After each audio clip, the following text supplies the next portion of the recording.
जय हिंद दोस्तों, स्वागत है आप सभी का अपने चैनल पर। जैसा कि दोस्तों आज है 10 जनवरी दोस्तों आपका एसएससी जीडी का एग्जाम दोस्तों आपका समाप्त हो गया, जो कि दोस्तों आपका 14 फरवरी तक चलना है। तो दोस्तों आज के इस वीडियो में 10 जनवरी ऑल शिफ्ट में पूछे गए दोस्तों 80 जो प्रश्न आपके जीके जीएस के पूछे जाते हैं, उनमें से अधिकतम रियल प्रश्न मिल गए हैं। तो आज के इस वीडियो में लगभग देखेंगे विथ एक्स्ट्रा डिटेल एक्सप्लेनेशन के साथ। इसके साथ ही साथ दोस्तों सबसे बड़ी समस्या होता है पीडीएफ का। तो पीडीएफ दोस्तों आपको फ्री ऑफ कॉस्ट दिया जा रहा है, जो कि दोस्तों आपको टेलीग्राम पे दिया जाएगा, लिंक डिस्क्रिप्शन में दिया गया है। बस आपको क्या करना है, चैनल को सब्सक्राइब कर लेना है और नोटिफिकेशन बेल को ऑल पे क्लिक कर लेना है। ये भी इसलिए क्योंकि दोस्तों एसएससी जीडी से जुड़े हर पल अपडेट आपको सबसे पहले सबसे सटीक मिलते रहे। तो चलिए वीडियो को शुरुआत करते हैं कि आज कौन कौन से प्रश्न आपको देखने को मिले थे। वीडियो को अंत तक देखिएगा। तो देखिए दोस्तों, पहला प्रश्न आपका कि येलो प्लैनेट मतलब कि पीला ग्रह कौन सा है। 4 ऑप्शन दिया गया था, जिसमें आपका वेनस आपका राइट आंसर था। Venus planet is a yellow in colour, ठीक है। तो आपका राइट आंसर वेनस था। इसके अलावा देखिए क्वेश्चन पूछा गया था भारत के मध्य से गुजरने वाला अक्षांश डैश है, तो क्या है। तो वो दोस्तों आपका कर्क रेखा है। आपको बता दें कि जो कर्क रेखा है 8 राज्यों से होकर गुजरता है। पहला आपका गुजरात, राजस्थान, मध्य प्रदेश, छत्तीसगढ़, झारखंड, पश्चिम बंगाल, गुजरात और मिजोरम, ठीक है। तो ये 8 राज्यों से होकर कर्क रेखा आपका गुजरता है। भारत के मध्य से गुजरने वाली रेखा का नाम हमसे पूछा गया था।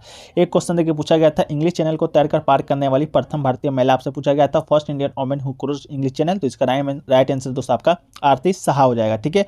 एक क्वेश्चन देखिए पूछा गया था राष्ट्रपति चुनाव में कौन कौन से भाग लेते हैं। ये क्वेश्चन आपसे पूछा गया था, जिसका सही आंसर हो जाएगा संसद के दोनों सदनों, लोकसभा, राज्यसभा, राज्य विधानसभा को केवल निर्वाचित सदस्य ही राष्ट्रपति चुनाव के लिए इलेक्टोरल कॉलेज के सदस्य होते हैं। ये दोस्तों आपका जो निर्वाचित सदस्य इसको ध्यान से रखिएगा, क्योंकि आपका जो लोकसभा राज्यसभा में होता है निर्वाचित होता है, एक मनोनीत होता है, ठीक है। तो मनोनीत सदस्य आपका भाग नहीं लेता है, ओनली निर्वाचित सदस्य भाग लेता है।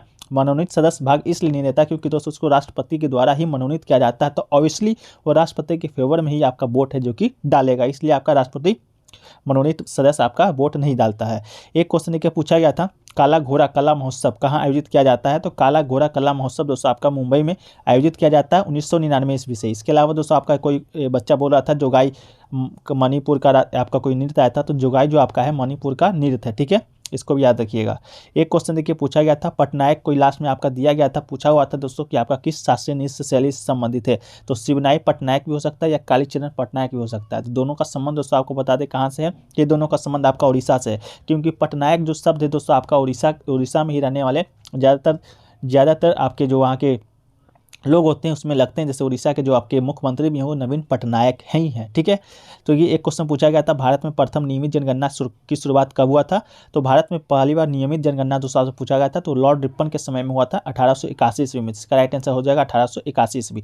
लेकिन प्रथम बार जनगणना है आपका 1872 में ही हो गया था लॉर्ड मेयो के काल में। तो प्रथम जनगणना और प्रथम नियमित जनगणना में थोड़ा सा आपका डिफरेंट है। और आपका ये स्वतंत्र भारत में प्रथम जनगणना हुआ था 1951 ईस्वी में, ठीक है। इसके अलावा देखिए पूछा गया है कि राष्ट्रपति के द्वारा राष्ट्रीय आपातकाल के दौरान कौन से अनुच्छेद को निलंबित नहीं किया जा सकता। ये क्वेश्चन आपसे पूछा गया था कौन सा अनुच्छेद जो कि निलंबित नहीं किया जा सकता है। तो आपका जो 2 अनुच्छेद होता है 20 अनुच्छेद 21, ये दोनों दोस्तों आपका निलंबित नहीं होता है आपातकाल के समय भी, ये आपका हमेशा सदा ही रहता है। एक क्वेश्चन पूछा गया था उत्तराखंड का ब्रांड एम्बेसडर कौन है। ये आपका अगस्त 2022 का डेट आपको उसमें दिया गया था। तो आपको बता दें ऋषभ पंत उस समय आपको उत्तराखंड के ब्रांड एम्बेसडर नियुक्त किए गए थे, ठीक है। इसके अलावा दोस्तों आपका फरवरी 2022 में पूछेगा तो उस समय दोस्तों आपका अक्षय कुमार ब्रांड एम्बेसडर नियुक्त किए गए थे। लेकिन दोस्तों वर्तमान में जो आपके ब्रांड एम्बेसडर है जिसे कि नवंबर 2022 में मनोनीत किया गया है, लेखक और गीतकार पद्मश्री अवार्ड से सम्मानित प्रसून जोशी को ब्रांड एम्बेसडर बनाया गया। तो वर्तमान में दोस्तों आपका प्रसून जोशी जी हैं, ठीक है। इसको भी याद रखिएगा। एक क्वेश्चन देखिए पूछा गया 2000 नोट के पीछे किसका चित्र अंकित होता है। तो ये दोस्तों आपका सांची स्तूप जो कि मध्य प्रदेश में स्थित है, उसका चित्र आपका 200 रुपया के नोट के पीछे आपको अंकित कर हुआ मिलेगा। इसके अलावा 2000 के चित्र के नीचे पीछे आपको मंगलयान का चित्र आपको मिलता है। तो 2000 पूछा गया था या 200 दोनों आप देख लीजिएगा। एक क्वेश्चन देखिए पूछा गया था कलिंग युद्ध किसके समकालीन हुआ था। तो अशोक के 13वें शिलालेख में कलिंग युद्ध का उल्लेख है, ठीक है। आपका युद्ध किसके किसके बीच हुआ था। तो मौर्य शासक अशोक था और कलिंग शासक महापद्मनम्मक के बीच 261 BC में लड़ा गया था, ठीक है। इसके अलावा कलिंग विजय अशोक का आखिरी विजय था, ठीक है। इसके बाद अशोक ने कोई भी युद्ध नहीं लड़ा था। एक क्वेश्चन देखिए पूछा गया था हमारे संविधान में कुल कितने अनुच्छेद और अनुसूची है। तो आपको बता दें हमारे संविधान जब प्रारंभ हुआ था तो उस समय आपका 22 भाग 395 अनुच्छेद 8 अनुसूची था। लेकिन वर्तमान समय में आपका 25 भाग 12 अनुसूची और आपका 47 अनुच्छेद है, 470 अनुच्छेद है और इसमें सभी 105 संशोधन भी शामिल है। आपका 470 अनुच्छेद में, लेकिन मूल रूप से दोस्तों आपका 395 ही अनुच्छेद है। एक क्वेश्चन देखिए पूछा गया था नौसेना में पहला स्वदेशी विमानवाहक पोत INS विक्रांत को किसने देश को समर्पित किया है? ये क्वेश्चन आपसे पूछा गया था। तो इसका राइट आंसर आपका प्रधानमंत्री नरेंद्र मोदी ने हो जाएगा। प्रधानमंत्री नरेंद्र मोदी ने एक कार्यक्रम में इस देश को समर्पित किया है 2 सितंबर 2022 को। कहाँ पर किया था? कोचिन शिपयार्ड पर तैयार किया गया। इस विमान को पोत का निर्माण 20,000 करोड़ रुपए की लागत से बनाया गया है। ठीक है। एक क्वेश्चन देखिए पूछा गया था, मॉस मार्केसिया प्यूनेरिया रिक्सिया किसका उदाहरण है? तो ये राइट आंसर दोस्तों आपका हो जाएगा ब्रायोफाइट्स का उदाहरण है। ठीक है। एक क्वेश्चन देखिए पूछा गया था, जीवाश्म ईंधन जलाने पर प्रदूषण को कम करने के लिए किसकी संख्या बढ़ाई जाएगी? तो जीवाश्म ईंधन हाइड्रोकार्बन युक्त सामग्री है जो कि मृत पौधे और जानवरों के अवशेषों से पृथ्वी की पपड़ी में स्वाभाविक रूप से बनती है, जिसे ईंधन के रूप में निकाला और जलाया जाता है। ठीक है। प्रमुख जीवाश्म ईंधन आपका कौन कौन सा है? कोयला है, तेल है और प्राकृतिक गैस है। एक क्वेश्चन पूछा गया था, कुचिपुड़ी नृत्य किस से संबंधित है? तो कुचिपुड़ी नृत्य दोस्तों आपका आंध्र प्रदेश से संबंधित है। इसका राइट आंसर हो जाएगा। एक क्वेश्चन देखिए पूछा गया था, 2017-18 के विजय हजारे ट्रॉफी के विजेता कौन है? तो इसका राइट आंसर आपका हो जाएगा कर्नाटक। उप विजेता दोस्तों आपका सौराष्ट्र हो जाएगा। वहीं पर दोस्तों 16-17 का विजेता आपका तमिलनाडु और 18-19 का विजेता दोस्तों आपका मुंबई हो जाएगा। तो इन सभी फैक्ट्स को भी आपको याद रखके जाना है। एक क्वेश्चन देखिए पूछा गया था, 50 रुपये का नया नोट किस कलर का है? तो दोस्तों आपका फ्लोरोसेंट ब्लू कलर का आपका है 50 रुपये का नया नोट। इसके अलावा 500 का नया नोट आपका स्टोन ग्रे है। 10 रुपये का नया नोट दोस्तों आपका चॉकलेट ब्राउन कलर का है। एक क्वेश्चन देखिए पूछा गया था, ओलंपिक में भारत का प्रथम ध्वजवाहक कौन था? जब ओलंपिक दोस्तों आपका शुरू हुआ था उस समय का प्रथम ध्वजवाहक पूछा गया था। तो 1920 में दोस्तों आपका भारत पहले ओलंपिक में शामिल हुआ था। उस समय आपका भारत का जो प्रथम ध्वजवाहक था आपका पूर्णा बनर्जी जी थे। ठीक है। इसके अलावा 2020 में जो आपका ओलंपिक हुआ है उस समय का ध्वजवाहक दोस्तों आपका मैरी कॉम और मनप्रीत सिंह है। ठीक है थे। एक क्वेश्चन पूछा गया, 2022 में त्रिपुरा से राज्यसभा के सदस्य किसे नियुक्त किया गया था? ये दोस्तों आपका विप्लव कुमार देव जी को नियुक्त किया गया त्रिपुरा से राज्यसभा के सदस्य, जिसे कि 22 सितंबर 2022 से आपके सदस्य हैं। एक क्वेश्चन पूछा गया, आंध्र प्रदेश का शास्त्रीय नृत्य कौन सा है? तो आपका कुचिपुड़ी। ये भी आपका फर्स्ट और सेकंड दोनों में पूछा गया है। एक क्वेश्चन पूछा गया कि बैडमिंटन में कितने अंक का गेम होता है? तो आपका टोटल 21 पॉइंट बैडमिंटन में होता है। अगर आपका जो if the games is tied in 20-20 मतलब कि आपका 20-20 अंक आता है तो आपका गेम है जो कि टाइड हो जाएगा। और टेबल टेनिस में दोस्तों आपका 11 पॉइंट का खेल होता है और वॉलीबॉल में दोस्तों आपका 25 पॉइंट का खेल होता है। ठीक है। एक क्वेश्चन देखिए पूछा गया था, 2011 में सबसे अधिक महिला साक्षरता दर किस राज्य का है? ये क्वेश्चन पूछा गया था। तो 2011 में सबसे अधिक जो महिला साक्षरता दर दोस्तों आपका केरल का है। पुरुष का भी केरल का है। ओवरऑल भी दोस्तों आपका केरल में ही साक्षरता दर ज़्यादा है। इसके अलावा लक्षद्वीप है the highest mail literacy rate, आपका जो हाईएस्ट मेल का लिटरेसी रेट है आपका लक्षद्वीप में है। और केरल दोस्तों आपका है। तो भारत में साक्षरता दर सबसे ज़्यादा आपका केरल में है। महिला भी आपका केरल में, लेकिन पुरुष में आपका लक्षद्वीप हो जाएगा। ठीक है। कितना है? तो 74.4% साक्षरता दर है। एक क्वेश्चन देखिए पूछा गया था, रेडॉक्स अभिक्रिया का उदाहरण कौन सा है? उसमें राइट आंसर आपका ये था H2SO4 plus CO2 SO2 plus H2A दोस्तों आपका बिल्कुल राइट आंसर था। अब बता देते रेडॉक्स अभिक्रिया किसे कहते हैं? तो जिसमें ऑक्सीकरण और अपचयन दोनों साथ साथ होता है उसे रेडॉक्स अभिक्रिया कहा जाता है। एक क्वेश्चन देखिए पूछा गया था, बी.डी. बालाकृष्ण किस वाद्य यंत्र से संबंधित है? तो बी.डी. बालाकृष्ण एक कर्नाटक संगीतकार है जो कि मैसूर में वीणा बजाते हैं। तो देखिएगा आपके क्या पूछा गया था, किस साथ संबंधित है? तो आपका कर्नाटक हो जाएगा। किस वाद्य यंत्र से संबंधित है? तो आपका बीना हो जाएगा। इसके अलावा यामिनी कृष्णमूर्ति भरतनाट्यम और कुचिपुड़ी की नृत्य की एक भारतीय नर्तक है। ठीक है। यामिनी कृष्णमूर्ति के बारे में भी आपका जो प्रश्न बनेगा तो आपका इसको भी याद रखिएगा, भरतनाट्यम और कुचिपुड़ी नृत्य हो जाएगा। 2001 में भारत सरकार के ने कला के क्षेत्र में पद्म विभूषण से सम्मानित भी किया है। ठीक है। एक क्वेश्चन देखिए पूछा गया था, 5th और 6th पंचवर्षीय योजना के मध्य का अंतर को क्या कहते हैं? तो 5th और 6th के जो पंचवर्षीय योजना का मध्य का अंतर है दोस्तों उसको आपका रोलिंग प्लान कहा जाता है, जो कि आपका 1978 से 1980 की ईस्वी तक चला था। एक क्वेश्चन देखिए पूछा गया था, खाने का शुरुआत है कि मुख किससे खुलता है, किसमें खुलता है? तो दोस्तों आपका मुख गुहा में खुलता है। वकल कैविटी भी कहते हैं, आरनाल का प्रथम भाग होता है। तो ये आपका राइट आंसर हो जाएगा। एक क्वेश्चन देखिए पूछा गया था, प्राण और दैहिक स्वतंत्रता का अधिकार किस अनुच्छेद से संबंधित है? आपका अनुच्छेद 21 प्राण एवं दैहिक स्वतंत्रता का अधिकार जीने से है। इसके अलावा अनुच्छेद का जो 21 का ए है वो आपका शिक्षा का अधिकार संबंधित है, जो कि 6वां संविधान संशोधन 2002 के माध्यम से आपका 21A में जोड़ा गया था। ठीक है। मौलिक अधिकार में। एक क्वेश्चन देखिए पूछा गया था, इनमें से कौन सा क्रिमिनल केस नहीं है? तो उसका आपराधिक मामला, ये दोस्तों आपका बिल्कुल राइट आंसर हो जाएगा। एक क्वेश्चन देखिए पूछा गया था, सिविल सेवा में शामिल होने वाले प्रथम भारतीय कौन है? तो सत्येंद्रनाथ टैगोर, जिसे कि 1863 ईस्वी में आपका सिविल सेवा पास किए थे। एक क्वेश्चन देखिए पूछा गया था, स्किल्स इंडिया का अध्यक्षता किसने किया था? इस तरह का कोई प्रश्न पूछा गया था। तो इसका अध्यक्षता दोस्तों आपका केंद्रीय मंत्री श्री धर्मेंद्र प्रधान और राज्य मंत्री श्री राजीव चंद्रशेखर दोनों के द्वारा किया गया है। एक क्वेश्चन देखिए पूछा गया था, कम्युनिस्ट पार्टी ऑफ इंडिया के बारे में कोई क्वेश्चन पूछा गया था। तो इसका स्थापना देख लीजिए आपका किया गया था बिनोय विश्वमैम के द्वारा, और इसका जो स्थापना 26 दिसंबर 1925 ईस्वी को हुआ था। तो इससे संबंधित क्या क्वेश्चन पूछा गया था? जो लोग भी जानते हैं जरूर बताइएगा। एक क्वेश्चन देखिए पूछा गया था नालंदा मठ के बारे में कि बिहार में बौद्ध मठ आपका नालंदा मठ है जो कि कहाँ पर स्थित है, तो आपका नालंदा परिसर के पूर्व दिशा में विहार या मठ है जो कि पश्चिम दिशा चिया या मंदिर में, ये दोस्तों आपका बिहार में स्थित है। ठीक है, एक क्वेश्चन देखिए पूछा गया था पांडवानी नृत्य किससे संबंधित है, तो इसका राइट आंसर दोस्तों आपका हो जाएगा छत्तीसगढ़। एक क्वेश्चन पूछा गया था अस्पृश्यता का अंत किस अनुच्छेद में वर्णित है, तो अनुच्छेद आपका 17 हो जाएगा। एक क्वेश्चन पूछा गया था कृष्ण अय्यर का संबंध किस नृत्य शैली से, तो आपका कथकली शास्त्रीय नृत्य शैली से, इसका राइट आंसर हो जाएगा।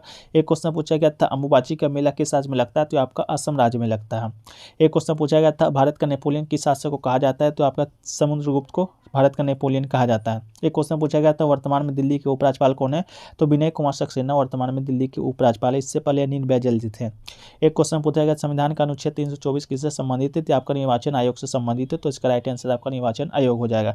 एक क्वेश्चन पूछा गया था डीआरडीओ को वर्तमान में चेयरमैन कौन है, डॉक्टर समीर वी कामत वर्तमान में डीआरडीओ के चेयरमैन है। एक क्वेश्चन पूछा गया था स्वतंत्र भारत का प्रथम बजट किसके द्वारा पेश किया गया था, तो आर के सन्मुखम शेट्टी के द्वारा 1947 में बजट है जो कि पेश किया गया था।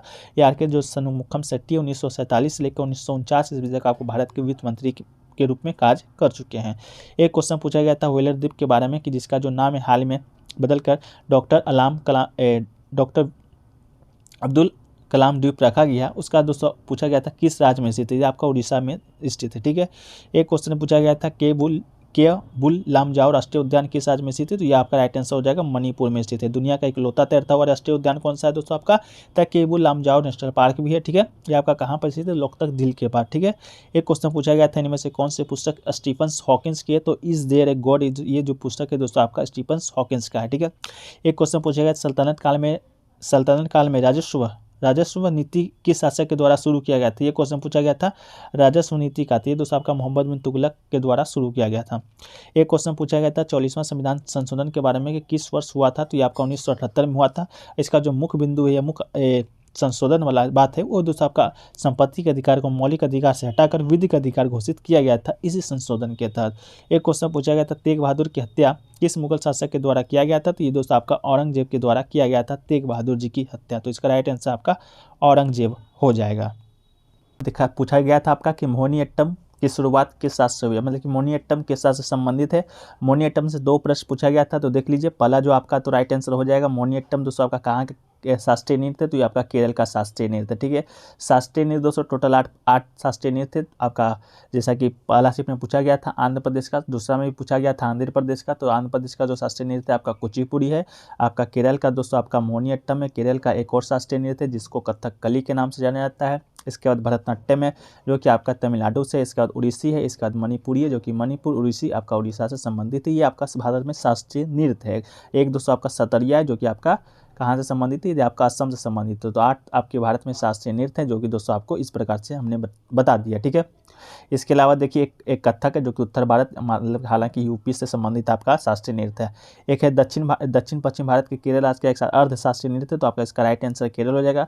इसकी उत्पत्ति का 16वीं शताब्दी में दोस्तों आपका माना जाता है। मौनी के रूप में विष्णु के पुनर्जन्म में महिलाओं के द्वारा हिंदू भगवान विष्णु की याद में नृत्य किया जाता है। इसके अलावा केरल के इस नृत्य को त्रावणकोर किंग्स महाराजा कृतिका तिरुनल और उनके उत्तराधिकारी महाराजा स्वाति तिरुनल के द्वारा वर्तमान शास्त्रीय प्रारूप को संचालित किया गया था। तो ये भी क्वेश्चन शायद आपसे पूछा गया था कि मोहिनीअट्टम का शुरुआत किसके द्वारा है जो कि किया गया था। ठीक है, आप लोग बताइएगा पूछा गया था कि नहीं पूछा गया था। ऐसे स्टूडेंट का कहना है कि मोहिनीअट्टम से 2 प्रश्न है जो कि पूछा गया था।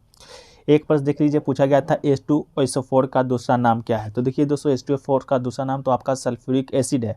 ठीक है, अमेरिकी वर्तनी और पसंदीदा IUPAC नेम है आपका सल्फ्यूरिक एसिड या कॉमनवेल्थ वर्तनी। देखिए पुरातनता में विट्रियल के तेल के रूप में माना जाता है, तो विट्रियल के तेल के रूप में आपका माना जाता है। तो आपसे ये H2SO4 का तेल से संबंधित कोई प्रश्न पूछा गया था, ऑप्शन ए से आप लोग बता दीजिएगा क्या आया था। ठीक है, आणविक सूत्र आप लोग मालूम होगा H2SO4 के साथ तत्व वोंग सल्फर ऑक्सीजन और हाइड्रोजन से बना एक खनिज एसिड है। ये एक आपका रंगहीन है, गंधहीन और चिपचिपा तरल जो कि पानी के साथ मिश्रणीय है। ठीक है, एक क्वेश्चन देखिए हिंदी में पूछा गया था नीर का पर्यायवाची शब्द क्या होगा। तो नीर का पर्यायवाची शब्द दोस्तों आपका जल, राइट आंसर हो जाएगा।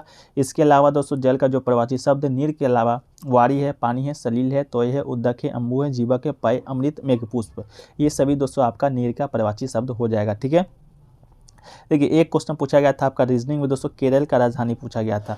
तो केरल का जो राजधानी जो हो जाएगा भारत का एक प्रांत है, इसकी राजधानी दोस्तों आपका तिरुवनंतपुरम या त्रिवेंद्रम है। ठीक है, तो तिरुवनंतपुरम दोस्तों इसका राइट आंसर आपका हो जाएगा। तो केरल का राजधानी भी दोस्तों आपसे पूछा गया था। ठीक है, चलिए अगला क्वेश्चन देखते हैं दोस्तों। अगला क्वेश्चन देखिए पूछा गया था 1983 के वर्ल्ड कप में सबसे ज़्यादा रन किसने बनाया था। ठीक है, तो ये आपका ओवरऑल पूछा गया था। इसे ओवरऑल पूछा जाए, भारत का पूछा जाए, दोनों दोस्तों आपका सेम ही हो जाएगा, क्योंकि दोस्तों भारत के जो ऑलराउंडर कपिल देव थे, कपिल देव वो दोस्तों 1983 विश्व कप को पहली बार इंडिया के लिए जीता था, और सबसे ज़्यादा जो रन है आपका कपिल देव के द्वारा ही बनाया गया था। ठीक है, तो राइट आंसर दोस्तों आपका कपिल देव ही हो जाएगा। इसके अलावा दोस्तों अगर विश्व कप फाइनल का बात किया जाएगा, 1983 का विश्व कप का फाइनल का, तो श्रीकांत सबसे ज़्यादा रन बनाने वाले बात फाइनल में थे श्रीकांत, ओवरऑल थे आपका कपिल देव। ठीक है, तो जिताया कौन था आपका वर्ल्ड कप का मैच, आपका कप्तान कौन थे उस समय, तो कपिल देव ही कप्तान थे। जीता कौन था, भारत जीता था। ठीक है, भारत अभी तक 2 बार T20 वनडे वर्ल्ड कप जीत चुका है। आपका पहला जीत चुका है 1983 में, दूसरा दोस्तों धोनी की कप्तानी में 2011 में। ठीक है, और आप तीसरा 2023 में जीत सकता है, ऐसा अनुमानित है, क्योंकि दोस्तों जो आपका भारत है 2023 का जो वर्ल्ड कप है वो दोस्तों आपका भारत में ही खेला जा रहा है। तो ये भी क्वेश्चन आपसे बन सकता है कि 2023 का वनडे वर्ल्ड कप कहाँ, किस देश में आयोजित किया जा रहा है, तो ये दोस्तों आपका भारत में आयोजित किया जा रहा है, इसको भी याद रखिएगा। ठीक है, अभी हाल ही में दोस्तों आपका 2022 का T20 वर्ल्ड कप समाप्त हुआ है। ठीक है, जिसका जो विजेता टीम बना है वो आपका कौन बना है, तो आपका इंग्लैंड विजेता टीम बना है, वो दोस्तों आपको खेला गया था ऑस्ट्रेलिया में। ठीक है, चलिए अगला जो क्वेश्चन देखिए पूछा गया था दोस्तों, 3 तलाक है कौन से सत्र में दोस्तों आपका पारित हुआ था। इस तरह का कोई प्रश्न पूछा गया था 3 तलाक से संबंधित, तो दोस्तों सुप्रीम कोर्ट ने अगस्त 2017 में 3 तलाक को गैर कानूनी करार दिया था। 3 तलाक विधेयक लोकसभा में 3 बार पारित हुआ है। ठीक है, लेकिन यह 2 बार राज्यसभा में अटक गया था। केंद्र सरकार ने तीसरे बार इस विधेयक को राज्यसभा में पेश किया, जहां से पास कराने में कामयाबी मिली है। राष्ट्रपति की सहमति के बिना 3 तलाक विधेयक कानून बन जाएगा। तो दोस्तों इसका आंसर है, आप लोग कमेंट सेक्शन में बताइएगा कि आपके ऑप्शन में किस प्रकार का जो ऑप्शन है जो कि दिया गया था, सत्र से दिया गया था या ईस्वी से दिया गया था या क्या दिया गया था, ये लोग आप कमेंट सेक्शन में एक बार क्लियर कर दीजिएगा। एक क्वेश्चन देखिए दोस्तों आपसे पूछा गया था आपका कि रेशम का जो आविष्कार है, रेशम का आविष्कार दोस्तों चीन में कितने वर्ष पहले हुआ था। तो रेशम बनाने का जो तकनीक का आविष्कार है सबसे पहले दोस्तों चीन में लगभग 7000 वर्ष पहले हुआ था। तो 7000 वर्ष आपके ऑप्शन में भी दिया गया था, जो कि बिल्कुल आपका राइट आंसर हो जाएगा। एक क्वेश्चन देखिए पूछा गया था कच्चा चूना या रॉ मटेरियल किस मिट्टी के लिए उपयोग किया जाता है। तो कच्चा चूना या चूने का उपयोग चूना पत्थर, चाक या शुद्ध संगमरमर और चिकनी मिट्टी के रूप में किया जाता है। तो इसका राइट आंसर क्या हो जाएगा दोस्तों, चिकनी मिट्टी आपका हो जाएगा। ठीक है, एक क्वेश्चन देखिए पूछा गया था प्रभाकर का पर्यायवाची शब्द क्या होगा। प्रभाकर का पर्यायवाची शब्द पूछा गया था, जहां आपका दिया गया था सूरज, आपका राइट आंसर हो जाएगा। इसके अलावा अंशुमान, सूर्य, रवि, दिनकर, दिवाकर और भास्कर, ये दोस्तों आपका प्रभाकर का पर्यायवाची शब्द आपका हो जाता है। ठीक है, ओवरऑल दोस्तों आपका जो हिंदी का आपका जो प्रश्न था आपका ओवरऑल आपका इजी टू मॉडरेट पूछा जा रहा है। जीके जिसका प्रश्न भी आपका वैसा ही पूछा जा रहा है, क्योंकि दोस्तों आपका समय घटा दिया गया है, लेकिन प्रश्न का लेवल भी थोड़ा सा आपको डाउन ही किया गया है। ठीक है, एक क्वेश्चन है कि पूछा गया था राज कार्यकारिणी कौन से अनुच्छेद में, इस तरह का कोई संबंधित कोई प्रश्न आपसे पूछा गया था। तो संविधान के भाग 6 में अनुच्छेद 153 से 167 तक राज्य कार्यकारिणी से संबंधित अनुच्छेद है। राज्य की कार्यकारिणी में राज्यपाल होते हैं, मुख्यमंत्री होते हैं, मंत्रिपरिषद और राज्यसभा के महाधिवक्ता होते हैं। और दोस्तों अनुच्छेद 154 है, जो कि राज्य की जो कार्यपालिका शक्ति होती है दोस्तों किसमें निहित होता है, आपका राज्यपाल में निहित होती है। आपका अनुच्छेद 154 था। ठीक है, एक क्वेश्चन देखिए पूछा गया था राष्ट्रपति किस देश के संविधान से लिया गया राष्ट्रपति का पद। तो भारतीय संविधान में जो राष्ट्रपति का पद है ब्रिटेन के संविधान से लिया गया। किस देश के संविधान से लिया गया है दोस्तों, तो आपको ब्रिटेन के संविधान से लिया गया है। इन दोनों देशों के प्रमुखों में मूलभूत अंतर यह है कि ब्रिटेन के प्रमुख का पद वंशानुगत है, जबकि भारत का जो राष्ट्रपति का पद है वो निर्वाचित मंडलों के द्वारा निर्वाचित सदस्य को द्वारा किया जाता है। तो आपका प्रीवियस शिफ्टों में आपका पूछा गया था राष्ट्रपति के निर्वाचन में कौन कौन सा भाग लेते हैं। तो लोकसभा राज्यसभा के दोस्तों आपका निर्वाचित सदस्य आपके भाग लेते हैं तथा राज्य के विधानमंडलों के। ठीक है, चलिए एक क्वेश्चन देखिए पूछा गया था दोस्तों आपके कामकाज के बदले अनाज योजना के बारे में कोई क्वेश्चन पूछा गया था। तो इसके बारे में देख लेते हैं। तो इस कार्यक्रम का जो कि अब जो 150 NFWP जिलों सहित देश के 200 चीनी जिलों में लागू हो गया, ये शामिल हो गया। यह अधिनियम प्रत्येक उस ग्रामीण परिवार को जिसके सदस्य अकुशल शारीरिक श्रम करने की इच्छा प्रकट करते हैं 100 दिनों की काम की गारंटी प्रदान करता है। तो इसके बारे में क्या पूछा गया था दोस्तों, काम के बदले अनाज योजना से संबंधित, ये आप कमेंट सेक्शन में एक बार बता दीजिएगा। एक क्वेश्चन देखिए पूछा गया था दूसरों की सहायता से जो जीव खाते हैं उस जीव को क्या कहते हैं, इसका ये भी प्रश्न आपसे पूछा गया था। तो ये